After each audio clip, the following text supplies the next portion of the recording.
오늘은 퀀텀 텔레포테이션, 흔히 양자 순간 이동이라고 불리는 기술에 대해 알아보겠습니다. 오늘의 목표는 아주 간단합니다.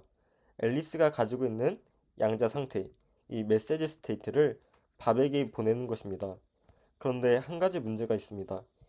이 양자 상태는 일반 파일처럼 복사해서 보낼 수가 없습니다. 그렇다면 어떻게 밥에게 전달할 수 있을까요? 앨리스는 보내고 싶은 큐비트, 메시지 스테이트를 가지고 있고 앨리스와 밥은 미리 벨 페어를 공유하고 있습니다. 중요한 점은 양자 상태는 절대로 복사할 수 없다는 것입니다. 따라서 복사하지 않고 메시지 스테이트를 밥에게 전달하는 것이 퀀텀 텔레포테이션의 핵심 아이디어입니다. 이제 앨리스가 실제로 텔레포테이션을 시작합니다. 먼저 보내고 싶은 이 메시지 스테이트와 가지고 있는 벨 페어를 이용해 시납 게이트를 적용합니다. 그 다음 두 큐비트를 측정하면 두 개의 고전 비트 x1과 x2를 얻게 됩니다. 이 두 비트는 나중에 밥이 몰래 상태를 보관하는 데 사용하므로 고전 통신 채널을 통해 밥에게 전달하게 됩니다. 이제 마지막 단계입니다. 앨리스가 보낸 두 개의 고전 비트 x1, x2를 받은 밥은 그 결과에 맞는 북구연산 유니터리 오퍼레이터를 적용합니다. 그러면 밥의 큐비트는 원래 앨리스가 가지고 있던 메시지 스테이트 상태로 정확하게 복원이 됩니다. 이것이 바로 퀀텀 텔레포테이션의 핵심 아이디어입니다.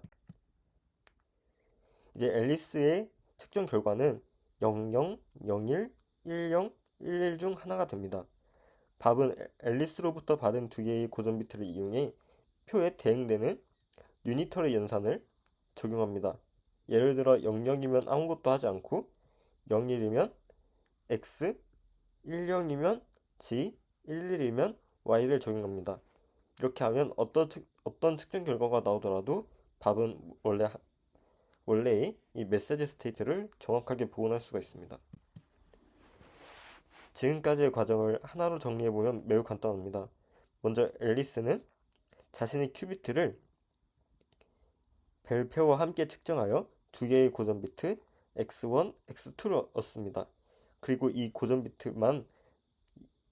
두 개의 고전 비트만 밥에게 보내면 밥은 그 결과에 맞는 복구연산 U를 적용해서 원래의 메시지 스테이트 상태를 완벽하게 복원할 수 있습니다.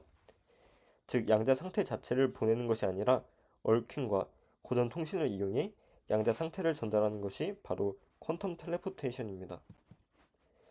마지막으로 왜 밥이 이런 보정 연산을 적용하면 항상 원래 상태를 얻을 수 있는지 확인해 보겠습니다.